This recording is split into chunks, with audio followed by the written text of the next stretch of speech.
Today I am going to share about some Bible verses contradict Bible verses. आज मैं Bible के कुछ ऐसे वचनों के बारे में बताऊंगा जो एक दूसरे के विरोधाभास में लगते हैं. That is opposite. To say or do something that is opposite. कुछ कहना या कुछ करना, ये जो बात होती है वह एक दूसरे के विरोध में लगती है, ऐसी बात है. Does Bible teaches and do Bible have such verses? क्या बाइबल ऐसा कुछ सिखाता है या क्या बाइबल में ऐसे कुछ विरोधाभास वाले वचन है? Is there any word that are contradict with one another?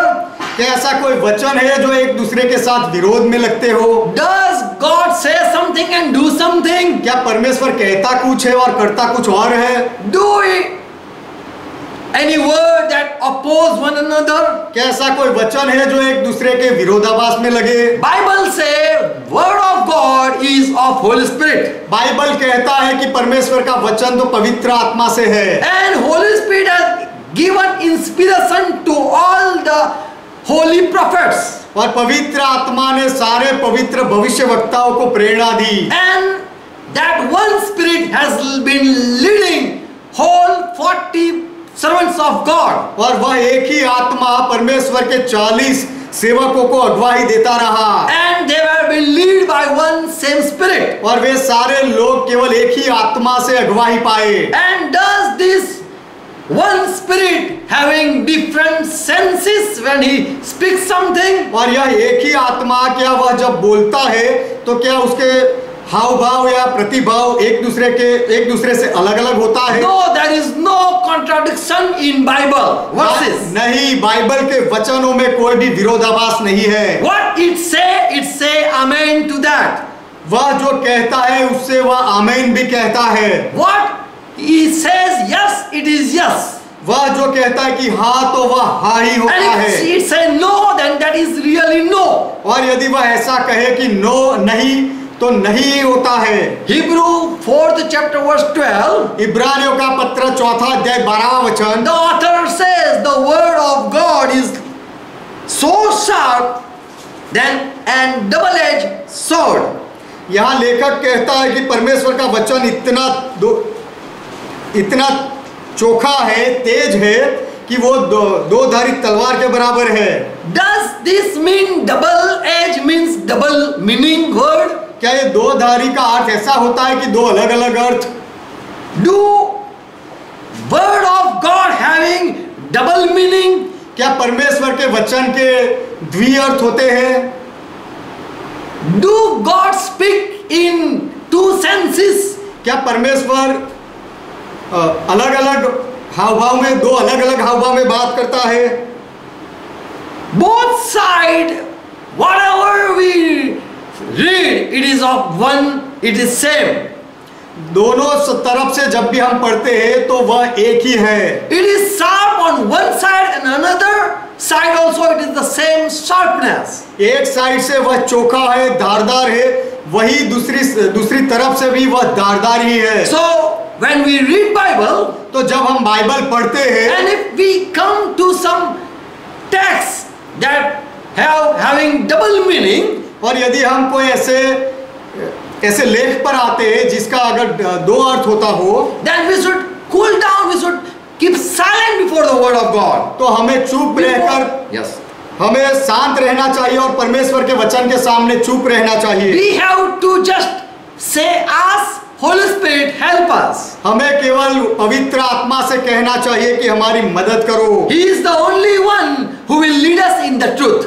पवित्र आत्मा ही है जो हमें सत्य में ले जाएगा. So God word doesn't have any double meaning in saying. तो परमेश्वर के वचनों में कहने के अनुसार कोई भी दो अर्थ नहीं है. For example, people when read Proverbs 26 and verse 4 and 5. उदाहरण के लिए लोग जब पढ़ते हैं नीति वचन की किताब 26वां अध्याय 4 और 5वां वचन. Here it says you should answer and you should not answer to a fool. यहाँ पर ऐसा लिखा गया कि तुम्हें जवाब देना चाहिए और तुम्हें जवाब नहीं भी देना चाहिए मूर्ख को. And when we read this, we don't understand what God of word of God says. और जब हम यह वचन पढ़ते हैं तो हम समझते नहीं कि परमेश्वर का वचन क्या कहता है। Do God allow me to speak to a foolish person, or He say don't speak?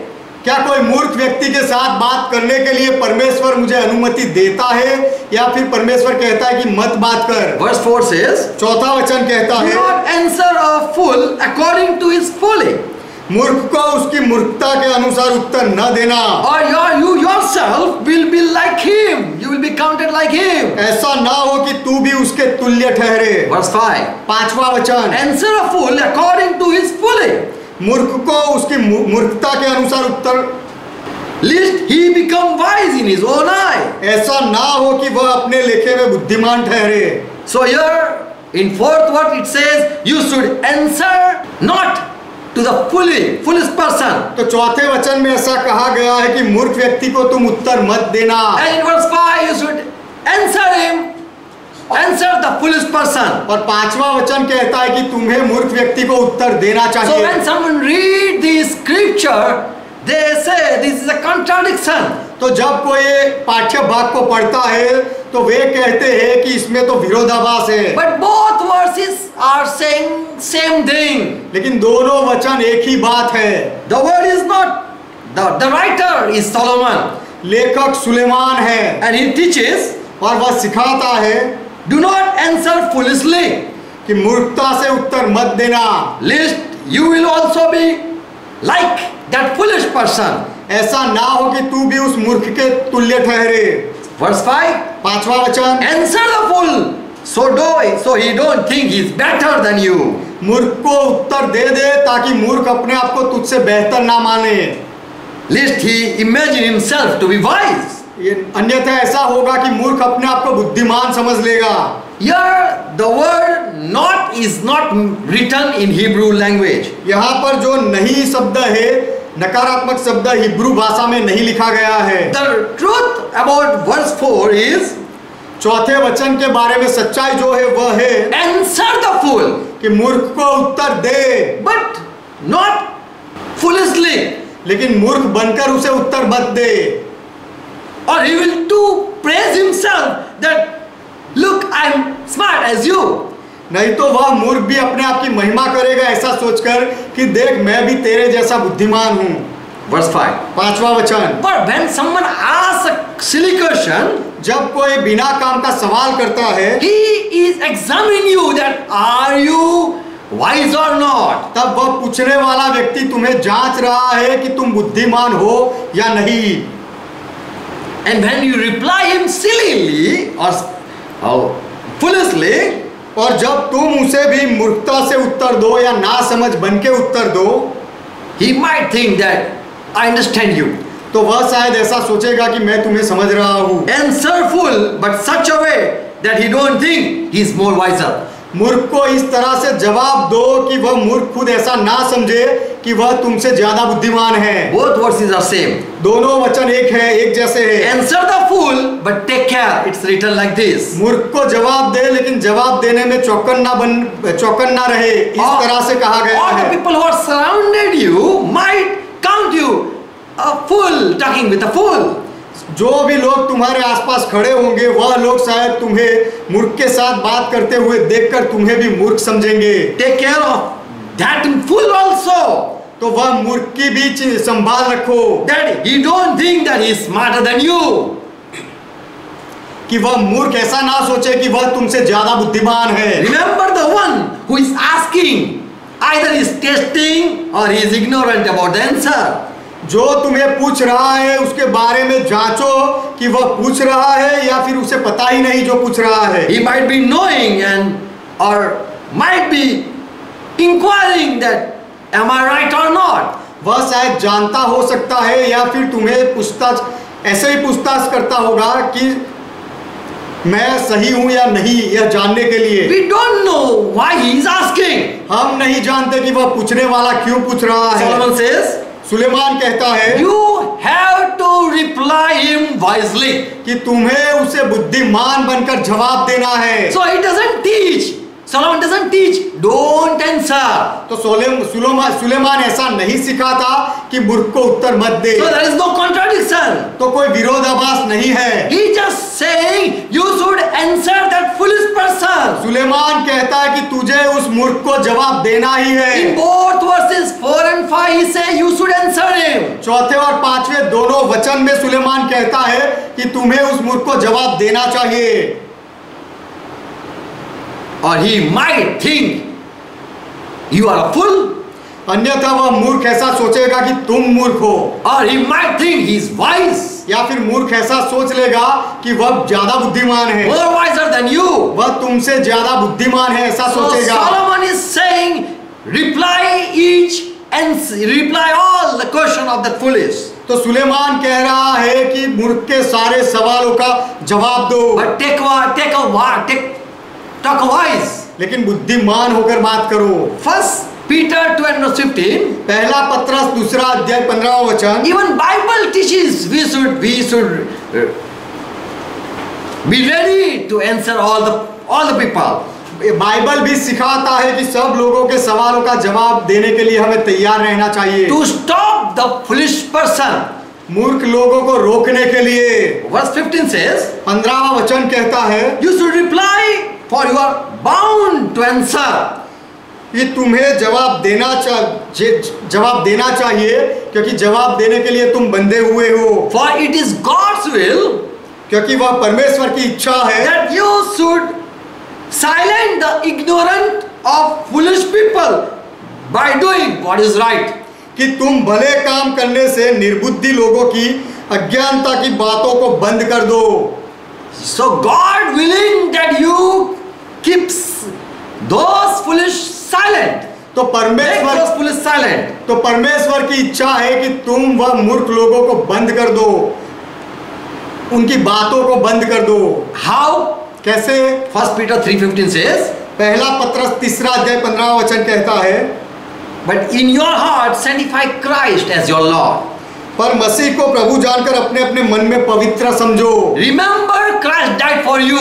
याद रखो कि मसीहा तुम्हारे लिए मरा, And you should keep him in your heart. और तुम्हें मसीहा को अपने हृदय में रखना चाहिए। And then you should be ready, always ready to defend to everyone asking you an account of your faith. और उसके बाद जो कोई तुमसे तुम्हारी आशा के विषय में कुछ पूछे तो उसे उत्तर देने के लिए सर्वदा तैयार रहो। Always ready to give an explanation to all who ask you why you believe or why you have hope in Christ. जो कोई तुम्हें पूछे कि तुम ऐसा विश्वास क्यों करते हो, मसीह में ऐसी आशा क्यों है, तो वह सबको उत्तर देने के लिए तुम हमेशा तैयार रहो। So Peter says, तो पत्रस कहता है, anyone asks what is the reason you are believing Christ, then you should reply. कि कोई पूछे कि मसीह में तुम विश्वास क्यों करते हो, उसका कारण क्या है, तो तुम्हें जवाब देना चाहिए। Don't keep quiet, चुप मत रहो, but make the fool silent. लेकिन मूर्ख को उसके मुख को बंद करो। This is what God is willing. यह परमेश्वर की इच्छा है। God doesn't say keep quiet before the foolish. परमेश्वर नहीं कहता कि मूर्ख के सामने चुप रहो। Luke 24:21 and verse 15. लूका का सुसमाचार उसका 21वां अध्याय 15वां वचन। Jesus said, "My disciple, I am going to bless you with a gift from God." यीशु ने कहा कि हे मेरे चेलों, मैं परमेश्वर की ओर से तुम्हें दान दूंगा। I will give you such mouth and such wisdom मैं तुम्हें ऐसा मुंह और ऐसी बुद्धि दूंगा that your adversary shall not be able to resist or contradict. कि तुम्हारे सब विरोधी सामना या खंडन न कर सकेंगे। I will give you the right word to speak, सही शब्द बोलने के लिए मैं तुम्हें दूंगा, so that no one can argue with you. इसीलिए कि कोई तुम्हारा सामना ना कर सके। You have to keep them quiet by answering. उन्हें जवाब देकर तुम्हें उनको चुप करना है। And Holy Spirit is the one who reply and help you. पर पवित्र आत्मा ही है जो तुम्हें मदद करता है वह लोगों को जवाब देने के लिए। You should answer every question. तुम्हें हर एक सवाल का जवाब देना चाहिए। And even they are raising their head against your faith. और यदि वे लोग तुम्हारे विश्वास के विरोध में उनका सर खड़ा करें तो भी, Or they are arguing about God. या फिर वे परमेश्वर के बारे में वाद विवाद करें तो, Who don't believe, they are called foolish. जो विश्वास नहीं करते उन्हें मूर्ख कहा गया है। And so they raise question against God. इसीलिए वे परमेश्वर के विरोध में सवाल करते हैं। Paul also says, पौलुस भी कहता है 2 Corinthians 10 verse 5, दूसरा 4-5, दूसरा कुरिन्थी उसका 10वां अध्याय 4था और 5वां वचन, or we have weapon, but not earthly. हमारे पास हथियार है लेकिन शारीरिक नहीं, We have spiritual weapon. हमारे आत्मिक हथियार है, Such powerful that it is enough to pull down strongholds. वह इतने सामर्थी है कि गढ़ों को भी ढा देने के लिए सामर्थी है। Verse 5. 5वां वचन, We tear down arguments. हम कल्पनाओं को तोड़ डालते हैं। Every high thing that is lifting itself against the knowledge of God. और हर एक ऊंची बात को जो परमेश्वर की पहचान के विरोध में उठती है उसे खंडन कर देते हैं। Who say we don't believe in God? जो कहते हैं कि हम परमेश्वर में नहीं मानते, They are raising their head and asking against our faith. वे अपने सर को ऊंचा करके हमारे विश्वास के विरोध में पूछते हैं। Paul says we have to tear them down. पौलुस कहता है कि हमें उनको गिरा देना है। Whatever is raising against the knowledge of God, परमेश्वर की पहचान के विरोध में जो कोई भी उठता है, we try to make them down. हम उनका खंडन कर देते हैं, उनको गिराने का प्रयास करते हैं। Anything is exalted against the knowledge of God, जो कोई परमेश्वर की पहचान के विरोध में उठता है, whatever people are raising question against God, परमेश्वर के विरोध में लोग जो कोई भी सवाल करते हैं, we bring every thought into captivity or to obey of Christ, in obedience of Christ. हम उनकी हर एक भावना को कैद करके मसीह का आज्ञाकारी बना देते हैं। We bring that under control. All the argument we put them under control. सारे वाद विवाद को हम नियंत्रण में ला देते हैं। The argument that raised against God and Christ, वह सवाल जवाब जो परमेश्वर के विरोध में और मसीहा के विरोध में उठता है उसे, so we are bound to reply even a fool. तो मूर्ख को भी प्रत्युत्तर देने के लिए हम बंधे हुए हैं। Many people arguing with Jesus Christ, बहुत लोग यीशु मसीह के साथ सवाल जवाब करते थे, and so Jesus also replied them back. तो यीशु ने भी उनको प्रत्युत्तर दिया। Once it's written, Matthew 24 and verse 22 and verse 46. एक बार लिखा गया है मत्ती का सुसमाचार उसका 22वां अध्याय 46वां वचन। He was talking with the fellow Pharisees, ये यीशु कुछ फारसी लोगों के साथ बात कर रहा था, and there he made such reply that there was no one to answer him back. वहां पर यीशु ने ऐसे जवाब दिए कि कोई ना बचा जो यीशु को वापस कुछ पूछ सके। No man was able to answer him a word when Jesus asked. जब यीशु ने जवाब दिया, पूछा, तो उसके उत्तर में कोई भी एक बात न कह सका। Neither anyone dare from that day to ask him any more question. परंतु उस दिन से किसी को फिर यीशु से कुछ पूछने का हियाव ना हुआ। Even a wise person can ask a foolish question.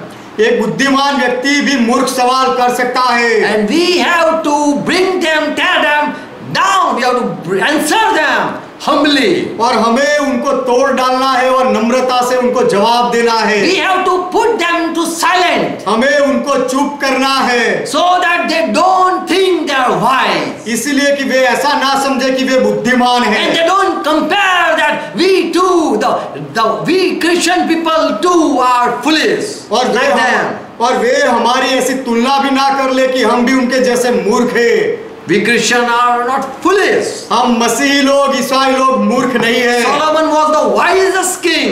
Suleman सबसे ज्ञानी राजा था। Many people came to take advice. बहुत लोग उसके पास सलाह लेने के लिए आए। And he answered all people. और सब लोगों को सुलेमान ने जवाब दिए। And so we are also bound to reply all type of question. तो हम भी सारे सवालों के जवाब देने के लिए बंधे हुए हैं। Amen. आमीन। So there is no contradiction. तो कोई विरोधाभास नहीं है। Not to speak or not just to speak. नहीं बोलना चाहिए या बोल देना चाहिए। We are bound to speak. हम बोलने के लिए बंधे हुए Even हैं। a foolish speak, ask silly question. यदि कोई मूर्ख व्यक्ति नादान सवाल कर दे तो भी We don't reply him foolishly. हम मूर्ख बनकर उसे जवाब नहीं देते। We will make him know that you are a foolish. हम उसे ये पता करा देंगे कि तू मूर्ख है। And when we reply, और जब हम जवाब देंगे he will understand that he is no more wise. तो वह समझ लेगा कि वह ज्यादा बुद्धिमान नहीं है। Amen. आमीन। Another contradictory words when we read Bible we find. दूसरा एक विरोधाभास का वचन हमें मिलता है जब हम बाइबल पढ़ते हैं तब। Should we believe what should we believe? हमें क्या विश्वास करना चाहिए ऐसी परिस्थिति में? Exodus 20 and verse 4 it says, "You shall not make any graven image." निर्गमन की किताब 20वां अध्याय 4था वचन कहता है, तू अपने लिए कोई मूर्ति खोदकर ना बनाना। You shall not make any likeness of anything that is in heaven above, ना किसी की प्रतिमा बनाना जो आकाश में हो, or not image of that in the earth beneath, और पृथ्वी पर जो हो उसकी भी कोई मूर्ति मत बनाना। or not make any grave image that are under the earth, or that is in the water under the earth. और पृथ्वी के जल में जो है उनकी भी कोई प्रतिमा मत बनाना। So God saying, don't make a image. तो परमेश्वर कह रहा है मूर्ति मत बनाना। But the same God, one time he said that make a serpent of bronze. लेकिन वही परमेश्वर ने एक बार ऐसा कहा कि पित्तल का सांप बनाओ। Why this is contradiction? ऐसा विरोधाभास क्यों है? What to reply? ऐसे समय में क्या जवाब देना चाहिए? Matthew 21 verse 18 says, मत्ती का सुसमाचार Number 21 verse 18 says, माफ करना गिनती की किताब उसका 21वां अध्याय 18वां वचन कहता है, the same God who said make no idol and image, वही परमेश्वर जिसने कहा था कि कोई मूर्ति या कोई प्रतिमा मत बनाना, he said make a serpent to save yourself.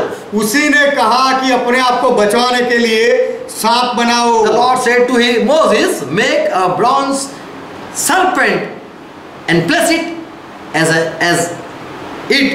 a sign. Verse 18.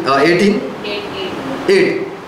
गिनती की किताब उसका 21वां अध्याय 8वां वचन। 8 verse. माफ करना 8वां वचन है, यहोवा ने मूसा से कहा एक तेज विष वाले सांप की प्रतिमा बना and mount it on a pole. और उसे खंबे पर लटका। When anyone who is beaten look at it, he will live. तब जो सांप से डसा हुआ वह उसको देख ले, वह जीवित बचेगा। God said don't make any image. परमेश्वर ने कहा कोई प्रतिमा मत बनाना। And the same God said make an image. और वही परमेश्वर ने कहा प्रतिमा बना। Why this happened? ऐसा क्यों हुआ? Let's find out the truth. आइए सत्य को ढूंढ निकाले। Number 21 and verse 5. गिनती की किताब 21वां अध्याय उसका 5वां वचन। The people spoke against God and spoke against Moses. सो लोग परमेश्वर के विरोध बात करने लगे और मूसा के विरोध में बात करने लगे। And they said, why you have led us out of Egypt? और लोगों ने कहा कि तू हमें मिस्र से बाहर क्यों निकाल कर लाया? To die in the wilderness? इस जंगल में मरने के लिए लाया। There is no bread and no water, and we detest this food. यहाँ न तो रोटी है और न पानी, और हमारे प्राण इस निकम्मी रोटी से दुखित है। So these people are speaking against God. तो ये लोग परमेश्वर के विरोध में बोल रहे हैं, making God angry. परमेश्वर को क्रोधित कर रहे हैं। Verse 6 says, 6वां वचन कहता है, the Lord sent several serpents, fiery serpent among the people. सो यहोवा ने उन लोगों में तेज विष वाले सांप भेजे। Poisonous snake came and they bite the people. जहरीले सांप आए और वह लोगों को डसे And many Israel people died. और बहुत से इजरायली मर गए। God was angry. परमेश्वर गुस्से में था And the people, they came for help to Moses. और लोग मदद के लिए मूसा के पास आए। They were crying and said, लोग पुकार कर कह रहे थे, they were crying and said in verse 7 it says, 7वें वचन में लिखा है कि लोग रोकर कहने लगे, we have sinned. हमने पाप किया Or we है have spoken against Lord who brought out from the Egypt, and we spoke against you also, Moses. और जो प्रभु हमें मिस्र से बाहर ले आया उसके विरोध में हम बोले हैं और मूसा तुम्हारे विरोध में भी हम बोले हैं। Pray to Lord. प्रभु से विनती Once कर, again, make a request फिर से एक बार प्रार्थना कर, विनती कर, so that he take away the serpents कि from us. कि वह सांपों को हमसे दूर करे। And Moses prayed for the people. तब मूसा ने लोगों के लिए प्रार्थना की। He would say, poisonous snake, go away. मूसा कह सकता था कि जहरीले सांप चले जाओ। Why God wanted them to make a serpent? परमेश्वर क्यों चाहता था कि लोग सांप बनाए? Was that was not a sin? क्या वह पाप नहीं था? To make a serpent or make an image of the serpent, was that not a sin? सांप बनाना या सांप की कोई प्रतिमा बनाना क्या वह पाप नहीं था? What is the reason God is saying like this? परमेश्वर इस तरह से कह रहा है, उसका कारण क्या है? Exodus 20:1-6 it says, निर्गमन 20वां अध्याय 1 से 6वां वचन कहता है, I am the Lord your God who brought you out from that Egypt land where you were in bondage. कि मैं तेरा परमेश्वर यहोवा हूँ जो तुझे दासत्व के घर अर्थात मिस्र देश से निकाल लाया है। You were in the house of bondage and I brought you out. तुम दासत्व में थे और मैं तुम्हें वहां से छुड़ा कर लाया। Verse 3 says, 3रा वचन कहता है, Thou shalt not have any strange God before me. तू मुझे छोड़ दूसरों को ईश्वर करके न मानना। Verse 4 says, 4था वचन कहता है, And also thou shalt not make to thyself a graven image, nor the likeness of any that is in the that you see on the heaven or on the earth or under the water. Don't make any image of such thing. तू अपने लिए कोई मूर्ति खोदकर न बनाना, ना किसी की प्रतिमा बनाना जो आकाश में, पृथ्वी पर या पृथ्वी के जल में हो, ऐसा कुछ मत बनाना। Why he said like that? ऐसा उसने क्यों कहा? Why he commanded not to make an image? मूर्ति नहीं बनाने की आज्ञा उसने क्यों दी? Verse 5 has the answer. 5वें वचन में जवाब है, Thou shalt not adore him nor serve that image. तू उनको दंडवत न करना और ना उनकी उपासना करना। So God said, don't make to worship that. तो परमेश्वर ने कहा कि उनकी आराधना करने के लिए उनको मत बनाना। Don't make to adore before him. उनके सामने दंडवत करने के लिए उनको मत बनाना। For I am a jealous God. क्योंकि मैं जलन रखने वाला ईश्वर हूँ। Thy God mighty, jealous, visiting the iniquity of the fathers upon the children, upon the third and fourth generation of them that do such, they are hitting me. मैं तेरा परमेश्वर यहोवा जलन रखने वाला ईश्वर हूँ और जो मुझसे बैर रखते हैं उनके बेटों, पोतों और परपोतों को भी पितरों का दंड दिया करता हूँ। God says, परमेश्वर कहता है, hallelujah, यहोवा का महिमा हो। God said, don't make image before me. परमेश्वर ने कहा मेरे सामने कोई प्रतिमा मत बनाना। Don't say he is my God. और उसे ऐसा मत कहना कि वह मेरा परमेश्वर है। Don't serve that image. वह प्रतिमा की सेवा मत करना। Don't compare me with that image. और मुझे उस मूर्ति के साथ मेरी तुलना मत करना। Because I'm a jealous God. क्योंकि मैं जलन रखने वाला परमेश्वर हूँ। And if you adore and worship that before me, you are hating me. और यदि तू उस मूर्ति के सामने दंडवत करे और उसके सामने उपासना करे मेरे होते हुए, you are hating me. तो फिर तुम मुझे नफरत दिखा रहे हो। And then I will visit you and I will curse your third, fourth generation. और तब मैं तुम्हारी मुलाकात लेकर तुम्हारी तीसरी, चौथी पीढ़ी तक श्राप दूंगा। So God word doesn't contradict. तो परमेश्वर का वचन विरोधाभास में नहीं है। He shall not make image to worship them. उसकी आराधना करने के लिए उनकी मूर्ति मत बनाना, That was the commandment. वह आज्ञा थी। Also God allowed Moses and the people to make a cherubim, angel, archangel, and said, make that image and put it in the holy place. और परमेश्वर ने मूसा को भी आज्ञा दी कि करूबीम बनाए और उनको पवित्र स्थान में रखे। In Exodus 25 verse 18-19, निर्गमन की किताब 25वां अध्याय 18 और 19वां वचन, you shall make, God said you have to make 2 cherubim of gold. परमेश्वर ने कहा कि तुम्हें दो करूब सोने के बनाने हैं।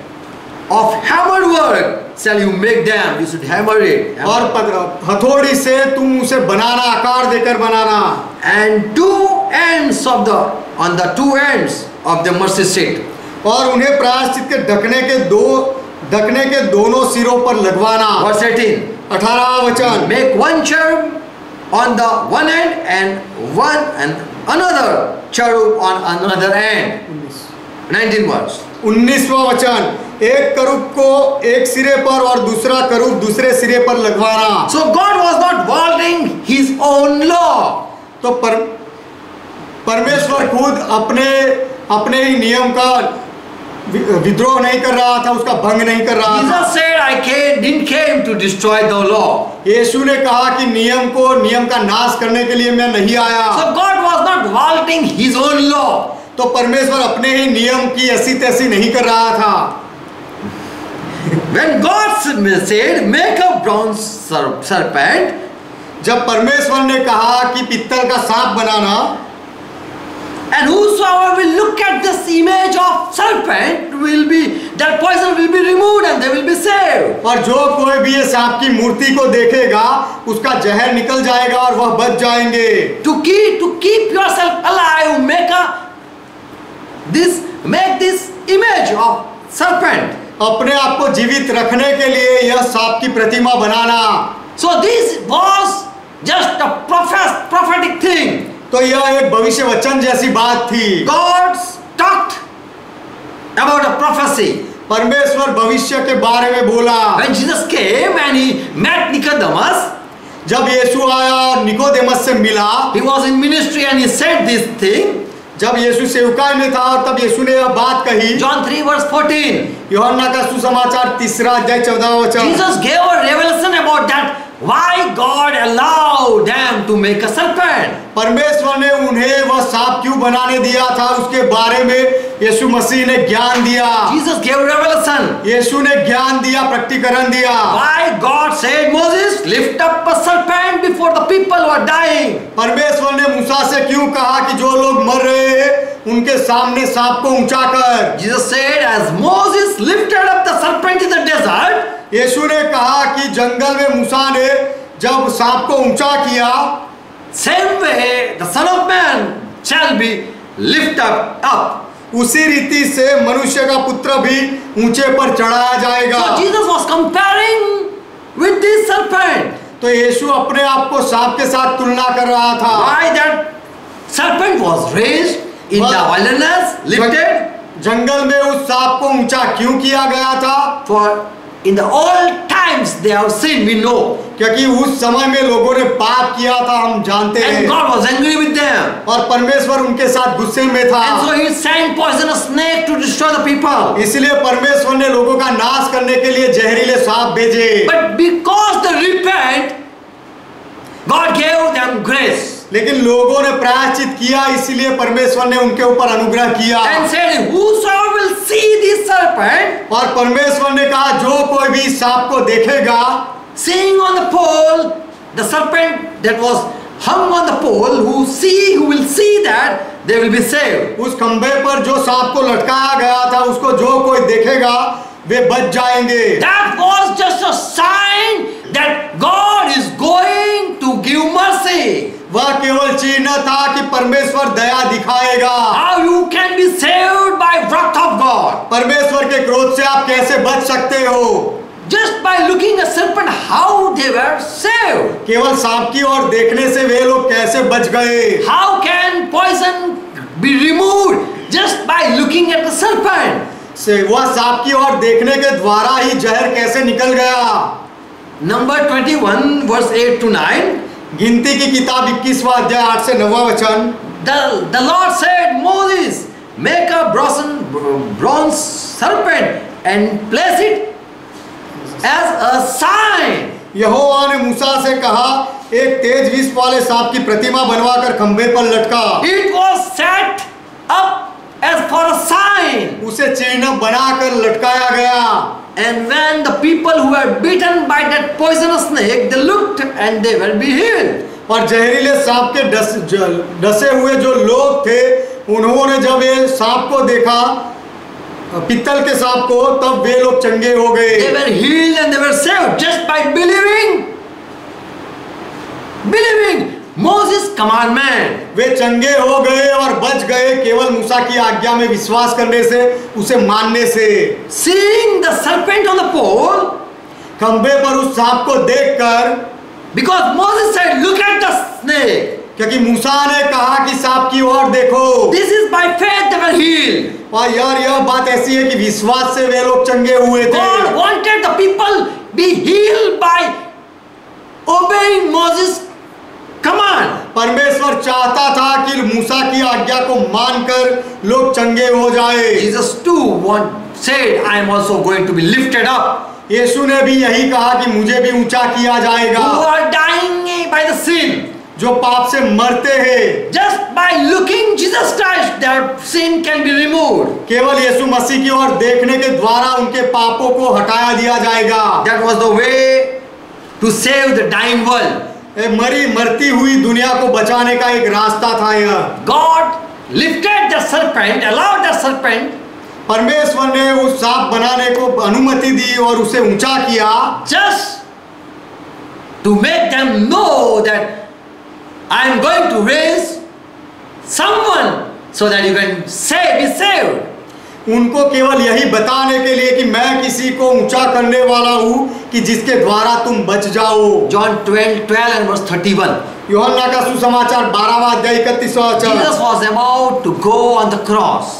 यीशु मसीह वधस्तंभ पर जाने वाला था। And he said, और यीशु ने कहा, now this world is on its trial.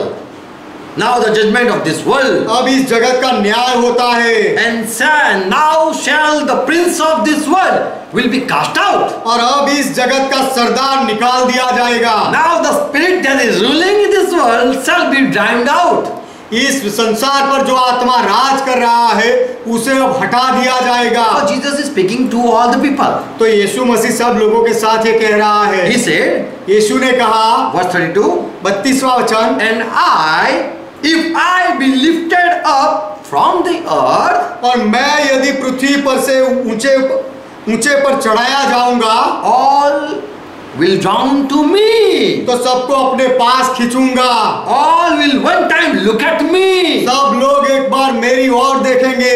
And when they look at me, और जब वे मेरी ओर देखेंगे, what will happen? क्या होगा? Verse 33. 33वां वचन, The Lord who said, I am the living, I am the life, and I am the living bread, जो प्रभु ने कहा कि मैं जीवन हूँ और मैं जीवित रोटी हूँ, he will die. वह मरेगा। How a life giver can die? जीवन देने वाला कैसे मर सकता है? And so he said, और इसीलिए उसने कहा, this he said, signifying the death of his, how he will going to die. ऐसा कहकर यीशु ने यह प्रकट कर दिया कि वह कैसी मृत्यु से मरेगा। What death he shall die. वह कैसी Signify, he said, I will be lifted up. वह कैसी मृत्यु से मरेगा, वह चिन्ह बताने के लिए उसने कहा कि मैं ऊंचा उठाया जाऊंगा।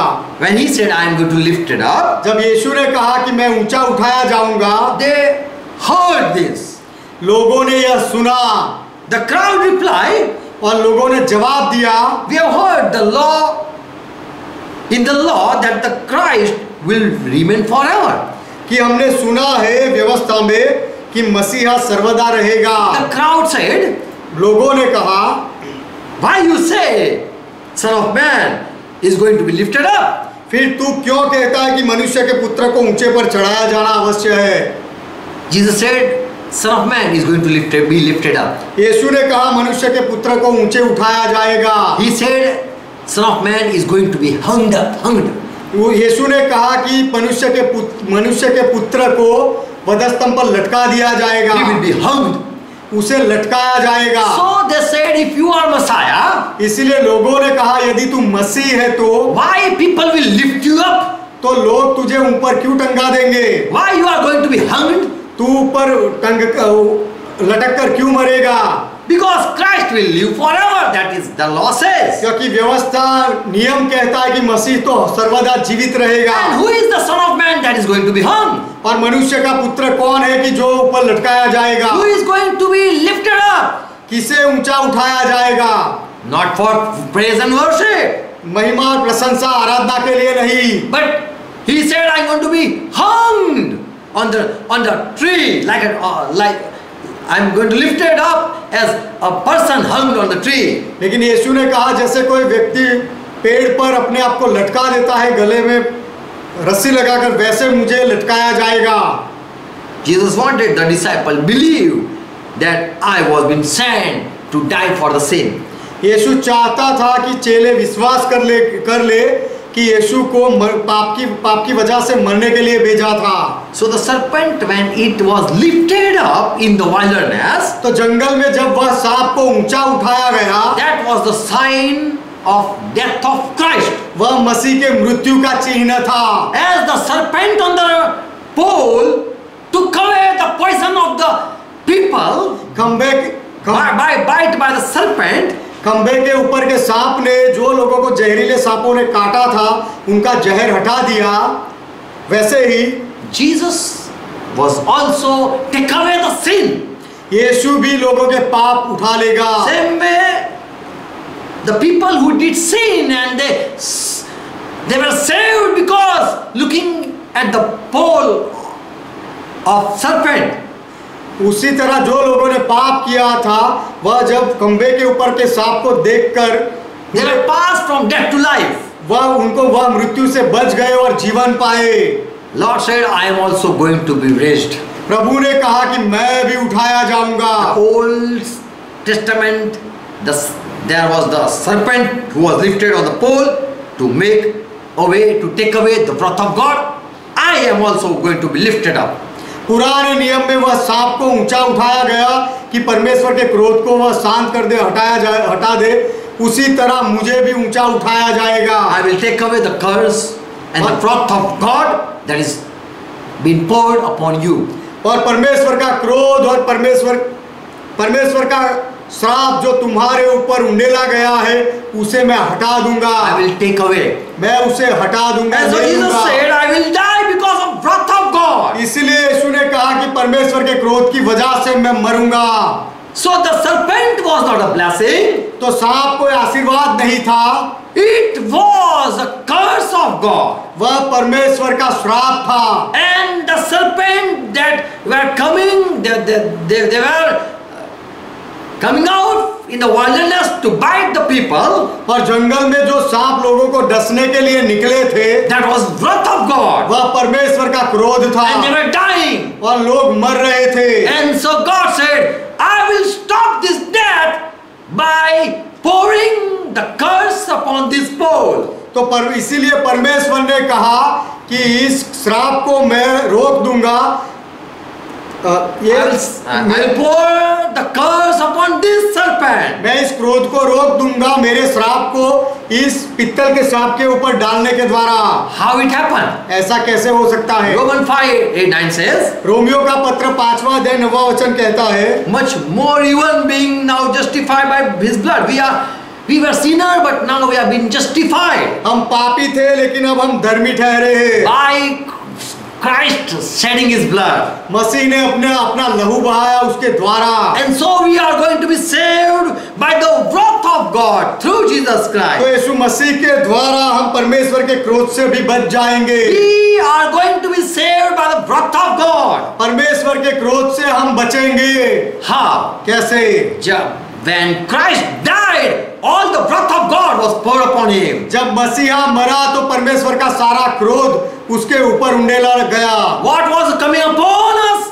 When we saw Christ, all curse and wrath was upon Christ. जो हमारे ऊपर आ रहा था वह सब श्राप और क्रोध, जब हमने मसीहा को देखा तो वह सब श्राप और क्रोध मसीहा के ऊपर गया। That was a sign that something is going to come to pass. वह तो एक चिन्ह था कि कुछ ऐसा ही आगे जाकर होने वाला है। So God said, make a serpent so that you can look at it. तो परमेश्वर ने कहा कि सांप बनाओ कि तुम उसे देख सको। Verse 6 says, Romans 5:6 says, Romeo का पत्र 5वां अध्याय 6वां वचन कहता है while we were unable to help ourselves, कि जब हम अपने आप को ही मदद करने में निर्बल थे, Christ died by taking the wrath that was upon us. तो मसीह ठीक समय पर हमारे लिए मरा, जो क्रोध हमारे ऊपर था उसके लिए। In Galatians 3:13 Paul says, और गलाती का पत्र 3वां अध्याय 13वां वचन पौलुस कहता है Christ has redeemed us from the curse of the law. नियम के श्राप से मसीहा ने हमें छुड़ा लिया है। Christ became curse for us. और मसीहा हमारे लिए श्राप बन गया। For it is written, क्योंकि ऐसा लिखा गया है, curse is everyone that is hung on the cross, on the tree. जो कोई पेड़ पर लटकाया जाता है वह श्रापित For है। Jesus said, I am going to be lifted up. तो यीशु ने कहा कि मैं ऊंचा उठाया जाऊंगा, I am going to be hung. मैं लटकाया जाऊंगा। And so he became curse for us. इसलिए मसीह हमारे लिए श्राप बना। Jesus was lifted up, and all the wrath that was going to be poured upon us was poured on Christ. यीशु मसीह को ऊंचा उठाया गया और जो भी क्रोध हमारे ऊपर उंडेलने वाला था वह सारा क्रोध परमेश्वर ने यीशु पर डाला। So Jesus was made curse, तो यीशु को श्रापित किया गया, so that we be saved from the wrath of God. इसीलिए कि हम परमेश्वर के क्रोध से बच जाए। So Jesus said, I am going to be lifted up. इसलिए यीशु ने कहा कि मैं ऊंचा उठाया जाऊंगा। As Moses was commanded that whoever tell the people, whoever see the serpent, their punishment will be removed. जैसे मूसा को कहा गया था कि तू लोगों से कहे कि जो कोई सांप को देखेगा उनकी सजा हटा दी जाएगी। Same way when we see Jesus Christ, उसी तरह जब हम प्रभु यीशु को देखते हैं there was a sign. तो वह चिन्ह था।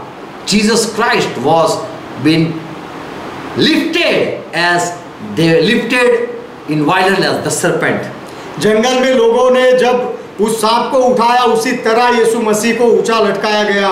So God said, make a serpent, bronze serpent, and lift it up, so that I can pour my curse upon this serpent. इसीलिए परमेश्वर ने कहा था कि पित्तल का सांप बनाओ और उसे खंबे पर लटकाओ ताकि मैं उसके ऊपर मेरा पूरा क्रोध डाल दूं। And so God wanted to brush this Jesus Christ, उसी तरह परमेश्वर भी इस यीशु मसीह को कुचलना चाहता था, so that he, because of Christ's death, we can be saved from the wrath. इसीलिए कि मसीह के मृत्यु के द्वारा परमेश्वर के क्रोध से हम बच जाए। Amen. Amen. So God didn't say it to make an image, to worship it. तो परमेश्वर ने आराधना करने के लिए प्रतिमा बनाने का नहीं कहा। He wants that you believe and look at the serpent, so that whosoever believe shall be saved. लेकिन परमेश्वर चाहता था कि तुम विश्वास कर लो और सांप बनाओ और जो कोई उसको देखे वे बच जाए। And if you see Jesus Christ, if you believe Jesus Christ, you shall also be saved. और यदि तुम यीशु मसीह में विश्वास करो, उसे देखो, तो तुम बच जाओगे। You shall also be saved. तुम भी बच जाओगे। Amen. Amen. Third thing we are going to study. तीसरी जो विरोधाभास की बात है जो हम देखेंगे, अभ्यास करेंगे। Praise God. परमेश्वर का महिमा हो। You are with me. आप मेरे साथ हो। Exodus 20 and verse 13. निर्गमन की किताब 20वां अध्याय 13वां वचन। God said, परमेश्वर ने कहा, you shall not kill. तू खून न करना। You will not kill anyone. तू किसी का खून नहीं करेगा। You, I mean, on another side we say, see, और दूसरी तरफ हम देखते हैं, stone them and kill them who break the law. जो नियम तोड़ते हैं उनको पत्थर से मारो और मार डालो। So what God want to say. तो यहाँ परमेश्वर क्या कहना चाहता We है? should kill or we should not kill. हमें खून करना चाहिए या नहीं करना चाहिए? When we stone, people are killed. जब हम लोगों को पत्थर से मारते हैं तो वो मर जाते हैं। Number 15:23. गिनती की किताब 15वां अध्याय 23वां वचन। When the people they came out from that slavery and they were in wilderness.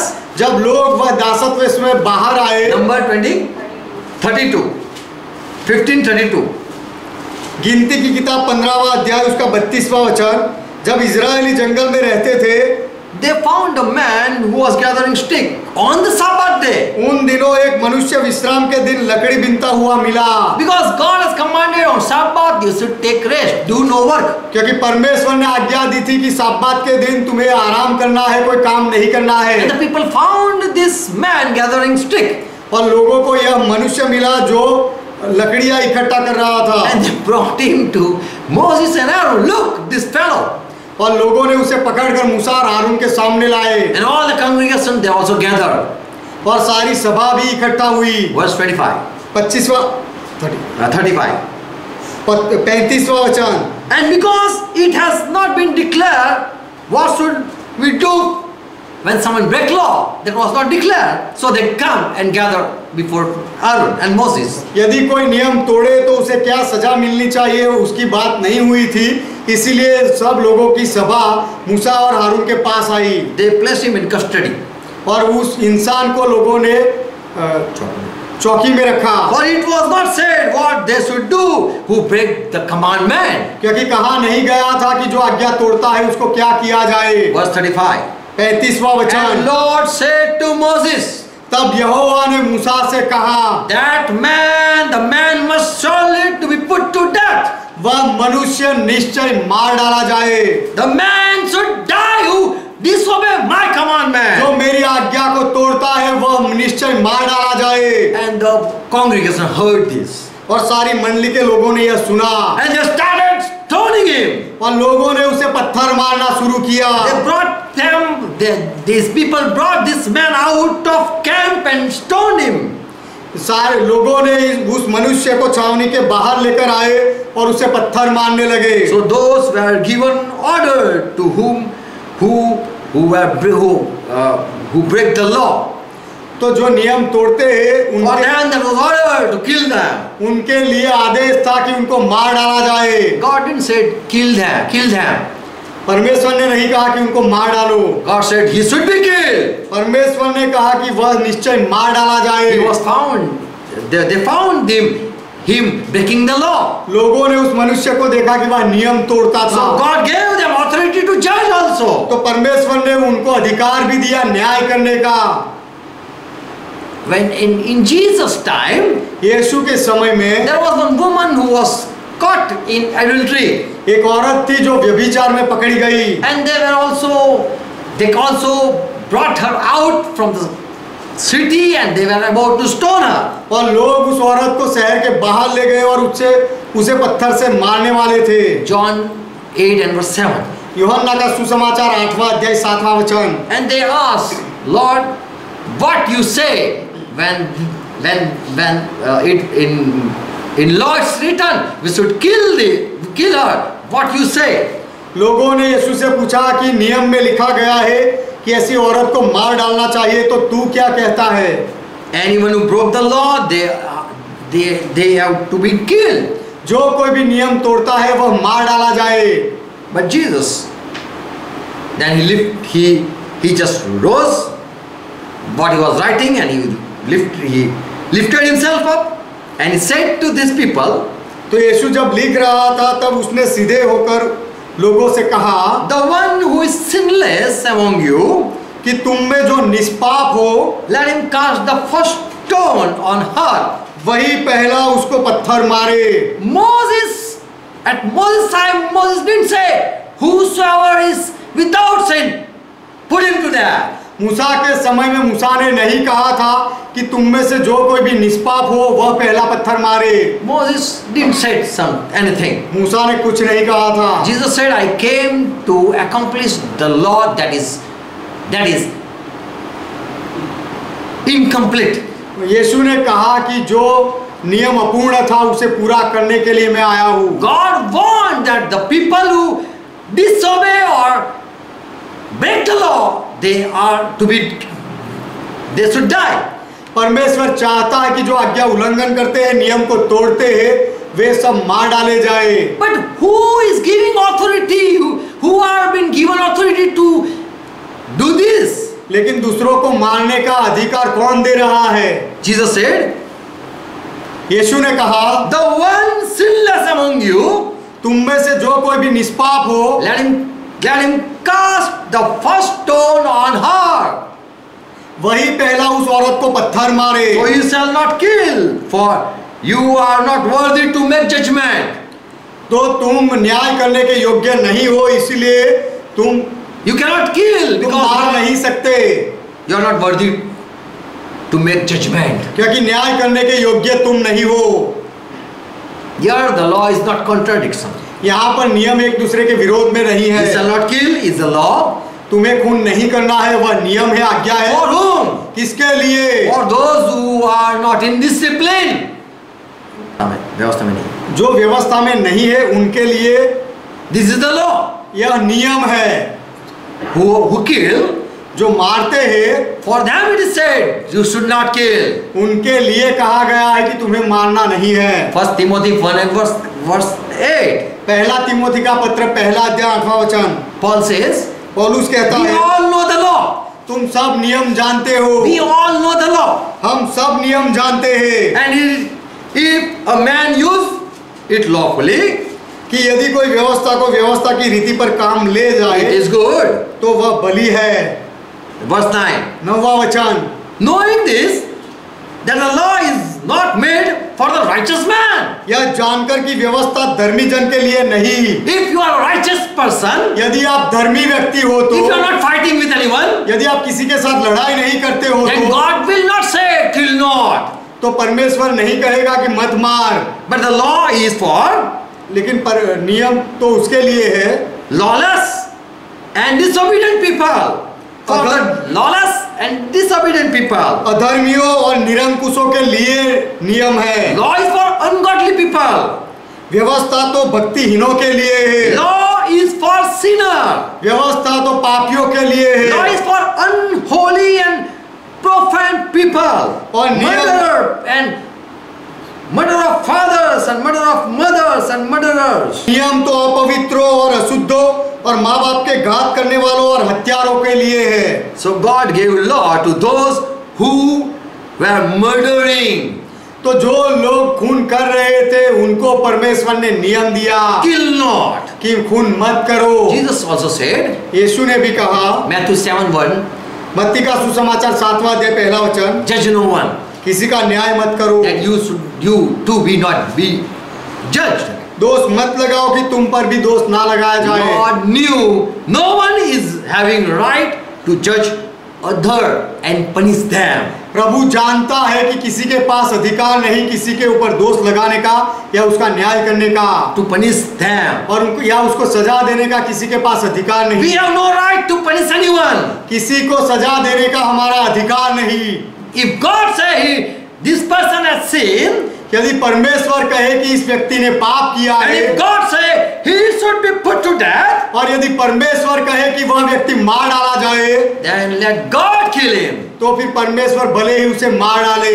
We have no right to judge the people. लोगों का न्याय करने का हमारा कोई हक नहीं है। We can judge हम न्याय कर सकते हैं if we have not sinned. यदि हमने पाप ना किया हो तो।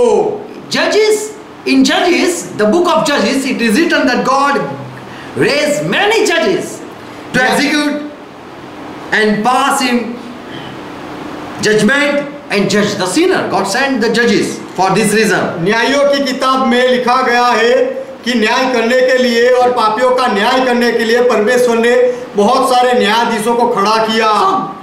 So the people who have right to keep sword, they will kill.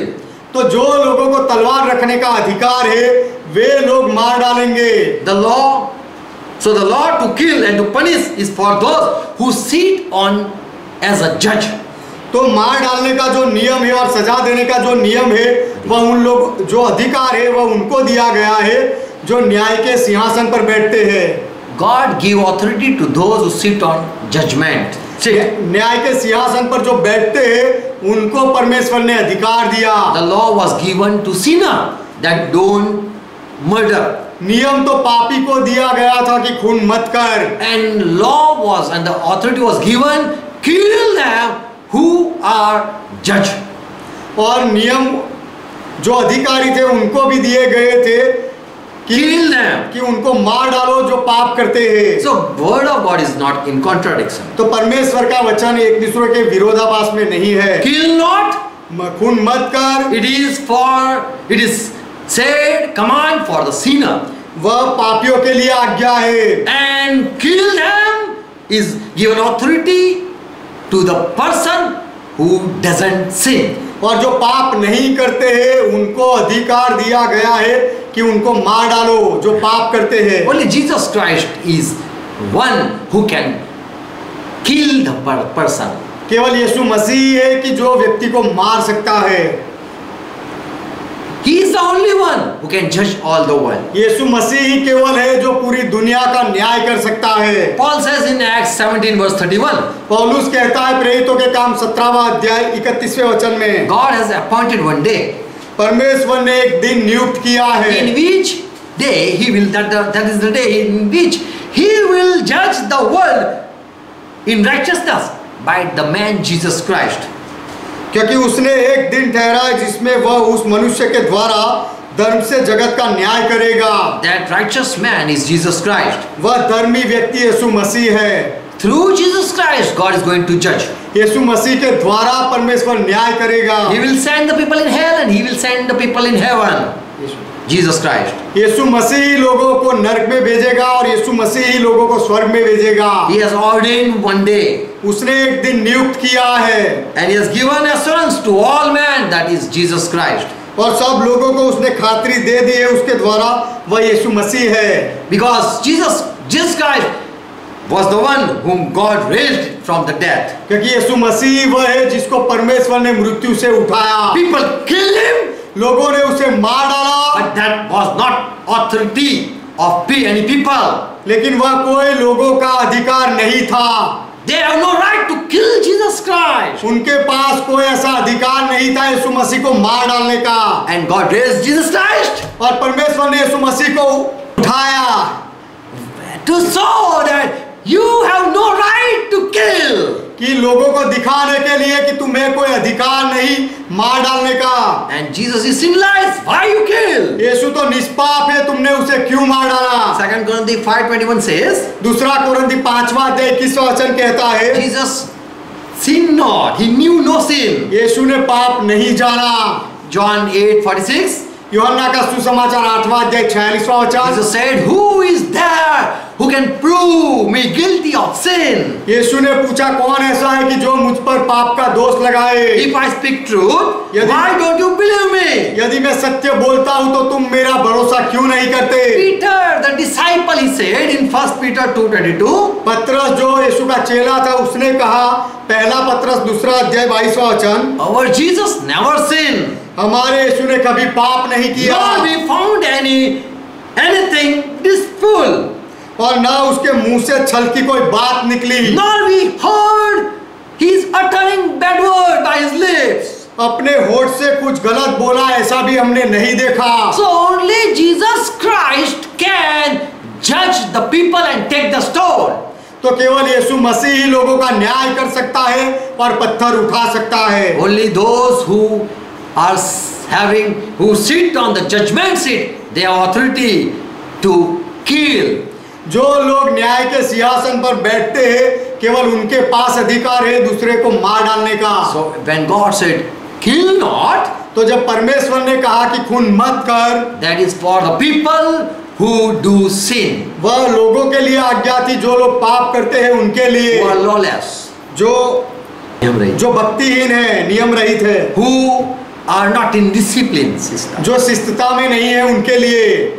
and those only have God given authority to punish who have no sin. और जिन्होंने कोई पाप नहीं किया केवल उनको ही अधिकार दिया गया है सजा देने का। Amen. Amen. So we believe in God's word there is no two side.